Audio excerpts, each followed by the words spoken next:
Soledad es bióloga, investigadora del CONICET, docente de grado y posgrado y miembro del grupo del Grupo de Bioestadística Aplicada de la Facultad de Ciencias Exactas de la UBA. Actualmente está participando en proyectos de investigación interdisciplinarios relacionados con el estudio de inequidades en salud y malnutrición infantil y juvenil en Argentina a partir de grandes bases de datos.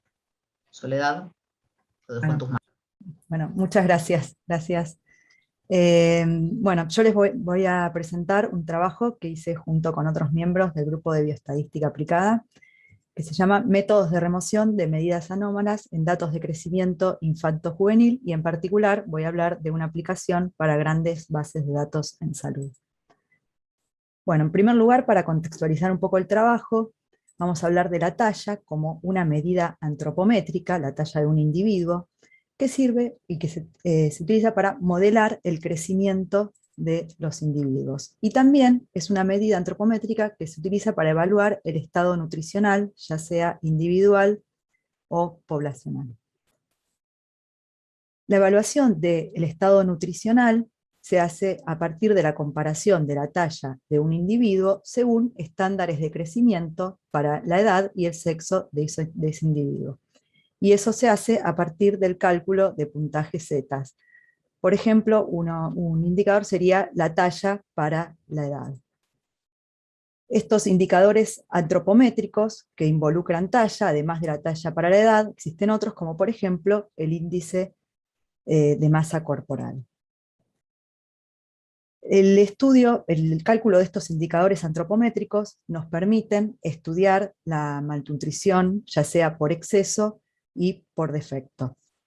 Una fuente de datos valiosa para el estudio de la malnutrición en nuestro país es la fuente de datos que posee el programa SUMAR, que es un programa del Ministerio de Salud de la Nación, que abarca a niños, niñas y adolescentes de entre 0 y 19 años que se atienden en la cobertura de salud del sistema público exclusivamente del país. Este programa abarca controles de salud que incluyen el seguimiento de los individuos en talla y peso. Estos controles son sistemáticamente registrados por todos los centros de salud del país que están adheridos al programa y son centralizados a lo largo del tiempo. Esto genera un gran volumen de datos útil para el diseño de políticas públicas, para la evaluación de progresos, identificación de áreas que requieran mejoras, para el seguimiento dinámico de esos indicadores antropométricos y para la identificación de riesgos de malnutrición por exceso o por defecto.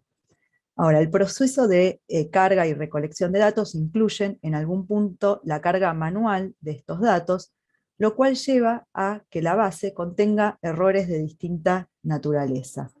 Esto hace que sea una base de datos de gran volumen y que si uno le aplica un proceso de limpieza se puede aumentar la calidad de estos datos. Para limpiar medidas anómalas, en este caso, como es el ejemplo de este trabajo de talla, existen pautas de la Organización Mundial de la Salud para eliminar datos que generan indicadores, puntajes zetas no plausibles. Por ejemplo, en el indicador antropométrico de talla para la edad, si un puntaje z es menor a -6 o mayor a -6, se lo considera no plausible y se puede limpiar ese dato de la base de datos. Sin embargo, para datos longitudinales, estas pautas que propone la OMS no son suficientes. ¿Por qué? Porque puede existir presencia de puntajes zetas que sean plausibles individualmente, o sea que no estén por fuera de este rango, pero que cuando uno considera su pertenencia a un mismo individuo, o sea, es decir, la secuencia longitudinal, se transformen en inconsistentes. Por ejemplo, por presentar un decrecimiento o un crecimiento excesivo. Por lo tanto, para este tipo de datos es necesario desarrollar un algoritmo específico, un método específico para limpiar la base. Entonces, el objetivo de este trabajo fue desarrollar e implementar un método para la detección de datos antropométricos de talla que sean inconsistentes en el tiempo, tomando como base los registros de talla de la población infantil y juvenil del programa SUMAR de Argentina. Nosotros contábamos con una base de datos inicial que poseía aproximadamente 21 millones de registros, que correspondían a los controles de salud y sus registros antropométricos de niños de hasta 19 años que fueron recolectados en aproximadamente 6.500 centros de salud a lo largo de todo el país, en el periodo que abarca desde el año 2013 a comienzos del 2020. Esta base de datos fue sometida en primer lugar a un proceso de preprocesamiento, donde se limpiaron campos de sexo, fecha de nacimiento, fecha de control, que son los campos a partir de los cuales se calcula la edad del individuo al momento del control. Se calcularon los puntajes Z, ¿sí? O sea, la talla para la edad, por ejemplo, del indicador de talla para la edad, y se realizó una primera limpieza de valores no plausibles según los registros, las pautas de la OMS para datos individuales. Pero a partir de esta base, ya preprocesada, se seleccionó un subset de datos longitudinales que incluían a individuos que tuvieron al menos 4 valores no nulos de puntaje Z en el tiempo, quedando individuos que contenían entre 4 y 30 controles de máximo, aunque la mayoría poseía hasta 10 controles. Este subset consistió en unos 13 millones de registros pertenecientes a 2 millones de individuos. Para proponer este método de limpieza longitudinal se trabajó con 2 etapas. La primera etapa consistió en realizar una limpieza por decrecimiento, o sea, cuando se registraba decrecimiento entre 2 controles sucesivos superiores a un cierto umbral de tolerancia establecido. Y la segunda etapa consistió en una limpieza por un crecimiento excesivo, es decir, se limpiaron registros de talla que mostraron un crecimiento entre 2 controles sucesivos superiores a un umbral establecido. Bueno, se trabajó en lenguaje R y SQL y con el entorno RStudio para llevar a cabo este trabajo. Entonces, a partir de la etapa A, que fue la limpieza de decrecimiento, lo que se hizo es, en primer lugar, se generó una tabla de controles sucesivos, es decir, se linkeó cada control con su siguiente control en una tabla. Esto se hizo a partir de un join, en donde a cada control se le agregó cuál era su siguiente control. Se computaron las diferencias de tallas entre ambos controles sucesivos, y se identificaron registros que estuviesen involucrados en lo que nosotros llamamos pares conflictivos del registro n y n+1, es decir, registros que presentaran diferencias de tallas menores a menos 2 centímetros. Por ejemplo, ahí vemos 2 registros consecutivos con diferencia de talla de 9 centímetros. Esto gráficamente, acá tenemos un gráfico en donde se muestran los controles de talla de un individuo en función de la edad, y vemos que esta parte A del método detecta 2 pares conflictivos en donde se registran decrecimientos menores a 2 centímetros. Entonces, una vez que identificamos los pares conflictivos, la siguiente pregunta es, bueno, ¿qué registro retener? Lo que hicimos en este método es contar las inconsistencias que existen entre el registro N y todo el resto de los registros no involucrados en el par conflictivo, que en este caso corresponden a los registros verdes. Y lo mismo se hizo para el registro N+1. En el caso del primer par, el que involucran al control 11 y al 12, el control 11 presentó una inconsistencia porque presentó un decrecimiento en relación al control 13, mientras que el control 12 no presentó ninguna inconsistencia. Y en el caso del segundo par, por decrecimiento el control 14 no presenta inconsistencias, mientras que el control 15 presentó una inconsistencia. Entonces, esta primera etapa del método va a eliminar los registros pertenecientes al control 11 y al control 15.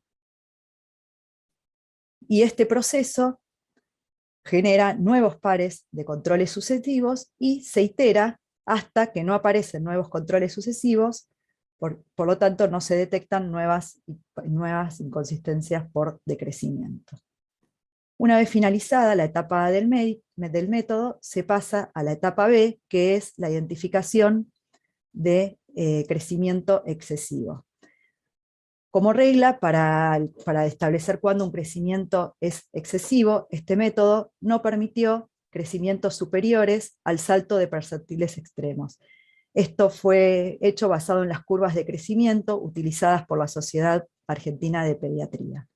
Además de considerar estos saltos de percentiles, se consideró un error de medición entre controles sucesivos de 2 centímetros.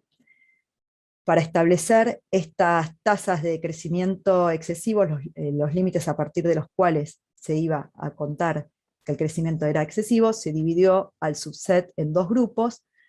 Para los controles correspondientes a menores de 1 año, el crecimiento máximo tolerable fue de 0,2 centímetros diarios, lo cual daba 6 centímetros mensuales, mientras que para los mayores de 1 año, esta tasa fue menor, de 0,07 centímetros diarios o 26 anuales, y esta diferencia se debe a la frecuencia de medición que tiene un niño menor de 1 año, que puede ser mensual o incluso quincenal. En cambio un individuo mayor a 1 año, lo usual es que se mida anualmente. Entonces, en esta etapa B se trabajó de la misma forma que en la parte de la etapa A de la limpieza por decrecimiento, generando la tabla de controles sucesivos, pero acá, en vez de calcular la diferencia de talla, se calculó la tasa de crecimiento, o sea, cuánto creció en función de los días que transcurrieron entre controles. Y de la misma forma que en la etapa A se identificaron los pares conflictivos, acá lo vemos gráficamente, para el mismo ejemplo que el anterior, se identifica un par conflictivo por crecimiento excesivo. Otra vez surge la pregunta de qué registro retener, y de la misma manera que se realizó en la etapa A, se realiza un conteo de inconsistencias entre cada uno de los registros involucrados en el par y todo el resto de los registros que no estuvieron involucrados en pares conflictivos. En este caso, el control número 13 no presentó inconsistencias, en cambio, el control número 14 sí presentó una inconsistencia por crecimiento excesivo. Entonces, este método remueve al control número 14. Y de la misma forma que en la etapa A, se itera hasta que no aparezcan nuevos controles sucesivos. Resumiendo, como ejemplo para este individuo, nosotros partimos de un individuo que tenía 15 controles de talla en el tiempo, y con la aplicación de la etapa A más la etapa B del método, llegamos a un individuo con 12 controles en el tiempo, y eliminando los controles que resultaron, que el método detectó como inconsistentes.